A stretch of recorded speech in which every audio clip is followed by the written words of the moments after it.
Some of the headlines. This is Democracy Now!, democracynow.org, The War and Peace Report. I'm Amy Goodman. And I'm Nareen Sheikh. Welcome to our listeners and viewers around the country and around the world. Suicide bombers in Afghanistan struck 2 government offices on Tuesday, killing at least 15 people as militants step up their attacks with the arrival of warmer weather. Meanwhile, Afghanistan's defense minister has announced plans for a major reduction of Afghan military and police forces after the NATO mission there is set to end in 2014. The plan is based in part on an expected decline in foreign funding for the security forces, from $7 billion a year to about $4 billion. NATO's foreign forces are already being reduced. As the war in Afghanistan continues into its 11th year, a damning report from a military insider finds conditions on the ground bear no resemblance to statements made by senior U.S. military officials. Army Lieutenant Colonel Daniel Davis, who returned in October from his second-year-long deployment in Afghanistan, conducted about 250 interviews with U.S. soldiers, as well as with Afghans across the country, traveling over 9,000 miles during his deployment. Part of the report was published in the Armed Forces Journal in an article called Truth, Lies, and Afghanistan.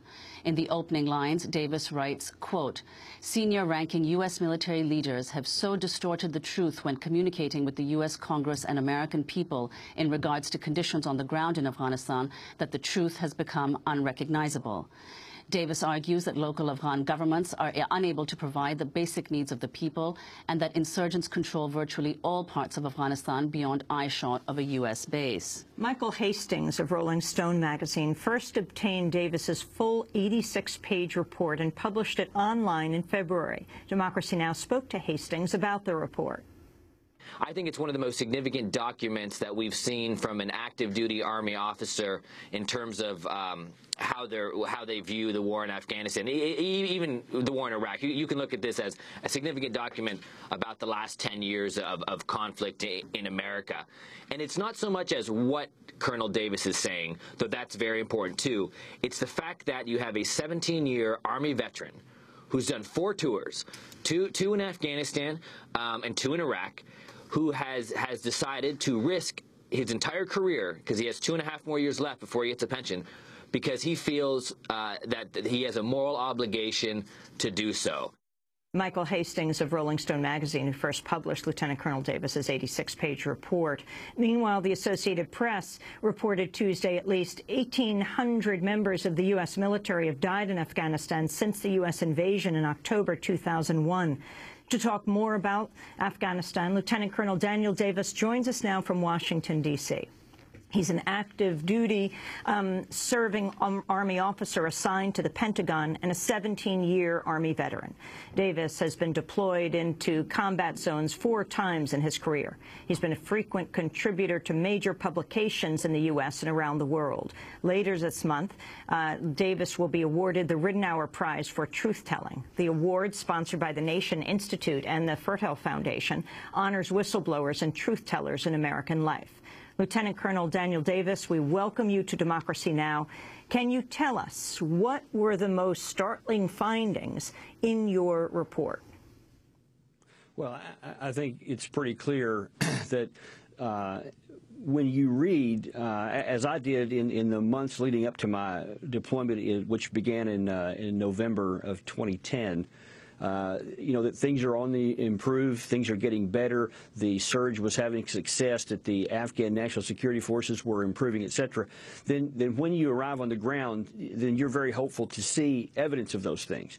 I was on record in the Armed Forces Journal and several other publications prior to this deployment where I had acknowledged and warned that things were not going well. I had hoped that the leaders knew things that I didn't know, and when I got on the ground, I would discover things that I had not seen that would, in fact, confirm that things were going well. And I was very hopeful of that, because I'll be very blunt and tell you that I have no personal interest in, quote, being right, as I do to see the United States succeed and to certainly to bring a war to an end to where Americans aren't getting killed, Afghan people are not getting killed. So nothing would have made me happier than to get there and to find out that things were, in fact, getting better. Regrettably, however, that is not at all what I saw. Lieutenant Colonel Davis, can you say a little about the scope of your report? You interviewed a large number of U.S. soldiers, 250, as well as Afghans. Can you say a little bit about the Afghans you spoke to and the Americans that you spoke to in Afghanistan?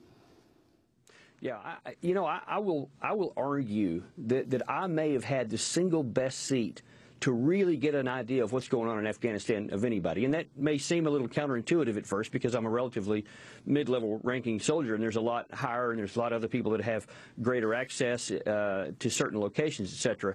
But owing to the nature of my job and responsibilities there, which was to ensure that units had the kind of equipment that they needed to succeed, if they didn't have something, how that they needed to get it, etc. So my job was to travel around all over the country and talk to leaders at every level, from the division commander, or what's called the regional command in this case, two-star generals, all the way down to brigade commanders, battalion, company, platoon leaders, all the way down to the soldiers that are going out on patrol.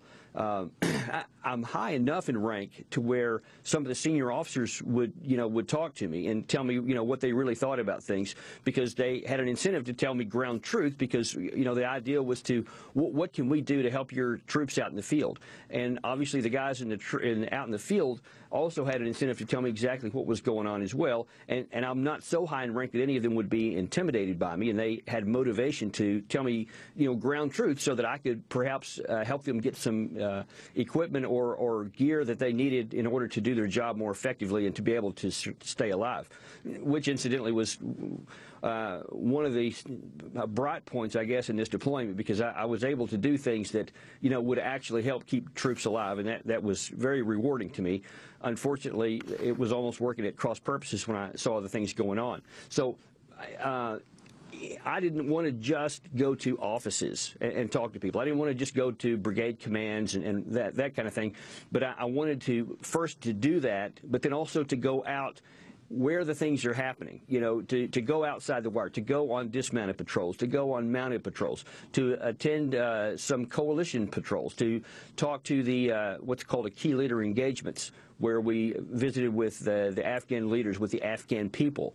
And I was able to do parts of all those in virtually every important part of Afghanistan over the course of 12 months, from the north to the east to the southeast, and then to the south of the country. So I really had a good view to be able to say what's going on out there, I believe. You issued two reports, a classified report and an unclassified report. Talk about the difference between them.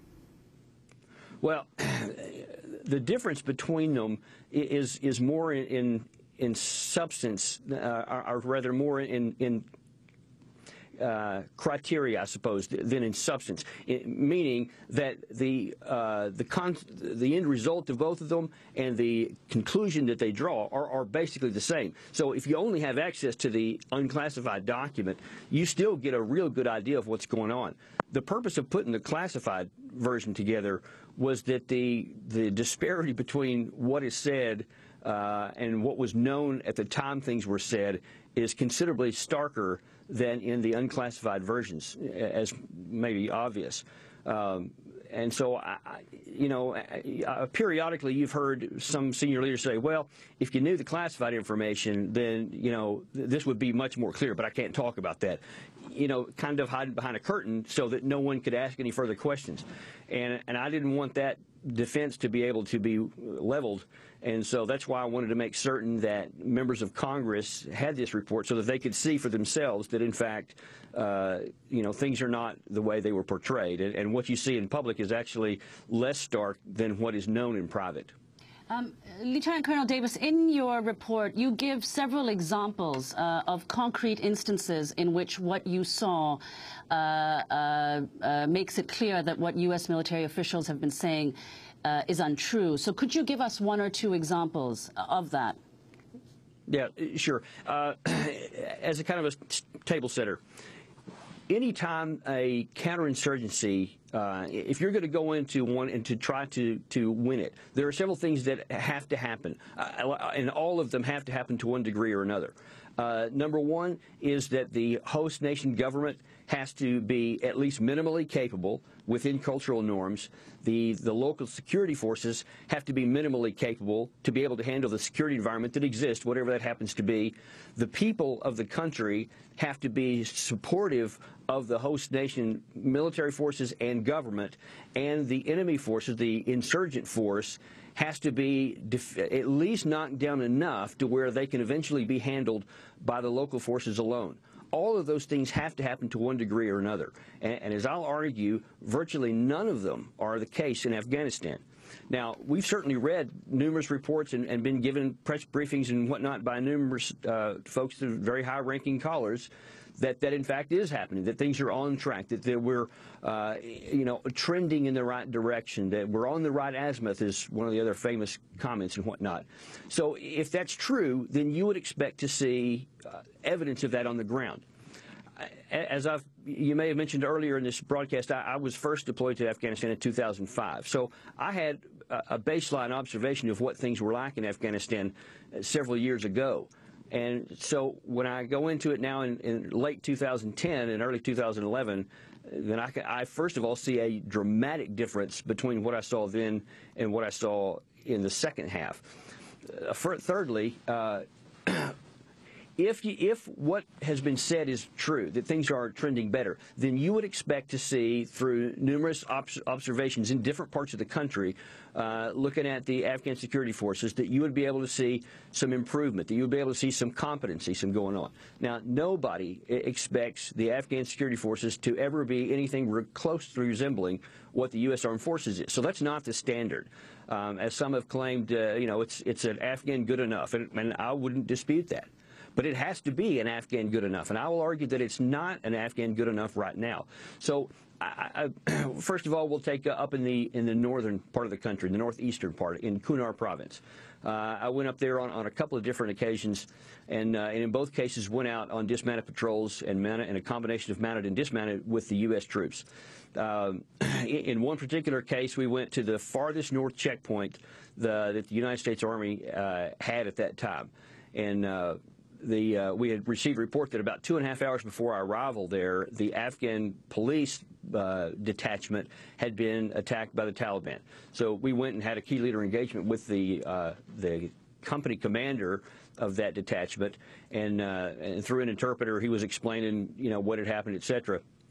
And this is, as you may know, Kunar is a very mountainous, very sharp relief in the mountains and the way they're steep, etc.